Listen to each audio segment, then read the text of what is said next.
If you're thinking about buying supplements to take your gains to the next level, then you should watch this whole video first, because supplements might not be as magical as we might think. I totally get how it can be very enticing to start taking fitness supplements. It might even feel like all your friends, influencers, and even ads all across social media are telling you that supplements can be an absolute game changer for your gains. And to be honest, I personally think supplements can be great too if you actually positively need them. And that's the real kicker. Do you know exactly what supplements can genuinely do for you outside of what some fitness influencers said about their new super awesome amino supplement that will get you gains you can never imagine? My new supplement, which is on sale for only $89.99 by the way, per month, is gonna unlock all your muscular muscles so you can look just like me. Oh, and don't worry about these syringes, it's just my dog's flea medication. He's a big dog. By the way, another big topic worth discussing is this clear conflict of interest with influencers blindly endorsing all these random supplements. It's why my Photoshop booty is not a fan of pushing magical Photoshop supplements to all of you wonderful folks watching. But that's a discussion for another day. My goal with this video is to help you effectively navigate through the wild world of fitness supplements, and we'll do that by breaking things down into 4 sections. In the end, you'll see that it's actually quite simple. Let's get started with the first section, which I call the need.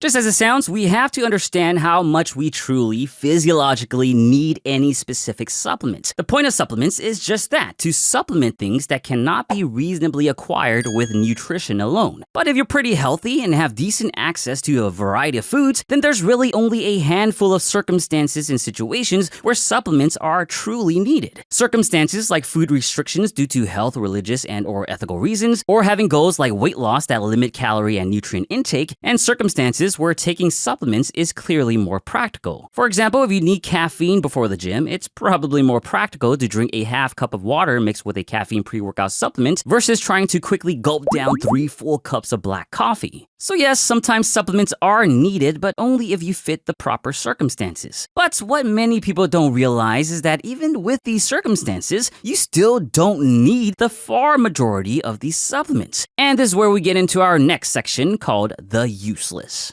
I don't know the exact figure, but if I had to guess, I'd say that roughly 99.91% of fitness supplements are essentially what rhymes with full shit. Oh, my bad. Well, still technically correct. And one big reason is that dietary supplements, especially in the United States, are not completely but extremely unregulated. Supplement companies can make virtually any claim about their products without any solid scientific evidence. And sometimes when they do have evidence, it comes from a lab directly funded by the company themselves. That's how we end up with a bunch of supplements like testosterone, HMB, CLA, testosterone boosters, just to name a few, that become very popular but then quickly fades away once actual data comes in showing a lack of fitness benefits. They are effectively useless. Where things get a bit trickier is supplementing ingredients that are useful, but companies try to trick you into believing that having more of them beyond what you need can provide even greater benefits. This happens a lot with supplementing amino acids, which are important compounds found in protein. Take the amino acid glutamine, for example, which when supplemented supposedly can further improve muscle and recovery. Looking at the data though, like in a 2018 meta-analysis, more glutamine beyond our needs simply provide little to no benefit. But perhaps the most persistent purveyor of this point is supplementing branched-chain amino acids, or BCAAs. BCAAs are super popular, largely because supplementing them can, in fact, lead to more muscle growth, as long as you don't compare it to the much more superior supplements of whole proteins. Remember, amino acids come from protein, and BCAAs are only a portion of the numerous essential amino acids we need, all of which are found in protein supplements like soy and whey protein. And what we see is that supplementing BCAAs along with all other essential amino acids lead to greater muscle gains than supplementing BCAAs alone. Essentially, BCAAs become redundant, aka useless, if you already get enough overall protein. And if you need more protein, then supplementing protein rather than specific amino acids is a better option. And on that note, let's now talk about supplements that can actually be useful. But don't get too hyped just yet. Let's break things down in our next section called the expectation.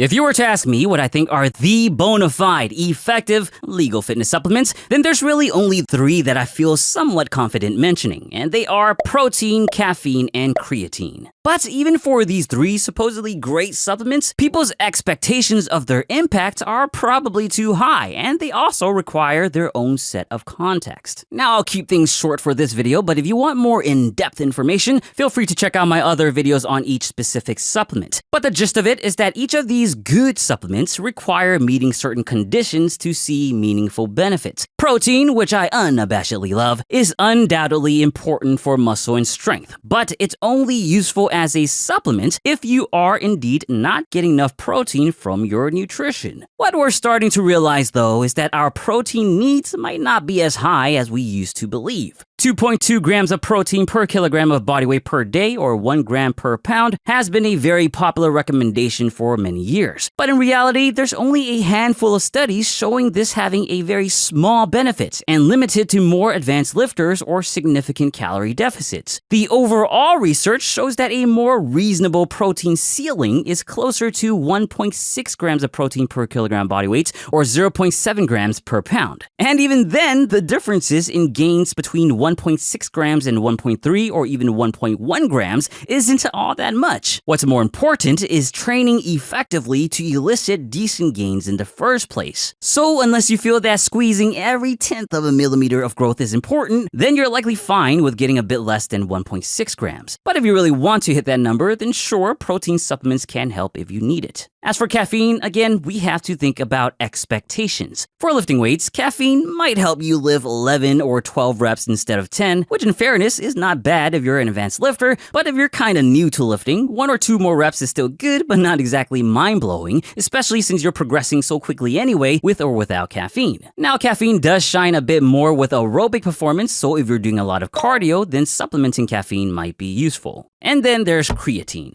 Creatine is one of those rare substances that people do struggle to get from their diet, and supplementing it can be beneficial for both health and fitness. For fitness specifically, it has shown to notably improve performance and strength with modest improvements in muscle growth. On the other hand, there's also conflicting data showing creatine providing virtually no benefit, and that's partly because about 20 to 30% of people naturally do not respond to creatine intake whatsoever, resulting in wildly different effects from one person to the next, and this point is essentially the biggest crux of supplements in general. We see this wide range of effects happen all the time in all types of supplement research, but we never really know that because we only look at the results in terms of averages. And that's why it's important to manage our expectations of all supplements. No one can outright say that any single supplement can be very effective specifically for you because we simply do not know how you will respond to them. With that in mind, we now jump into our final section called the individual, or you.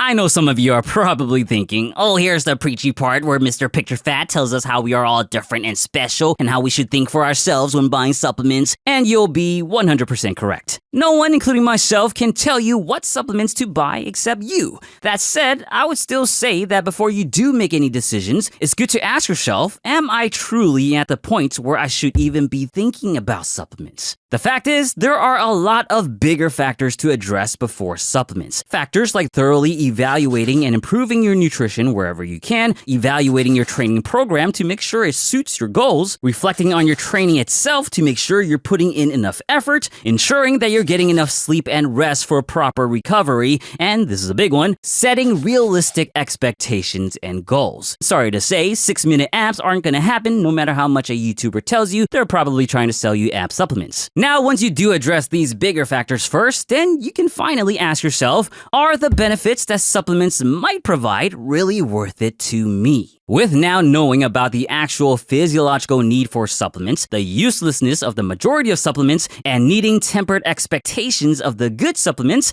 hopefully you come to a more effective and satisfying answer. And if you're unsure about a specific supplement, see if you can do a bit of research on the main ingredient. You can also look around my videos to see if I covered it before. But again, I can't personally tell you what to take. Except if someone tries to sell you KO supplements, then you have to call your local authorities, because that is absolutely criminal.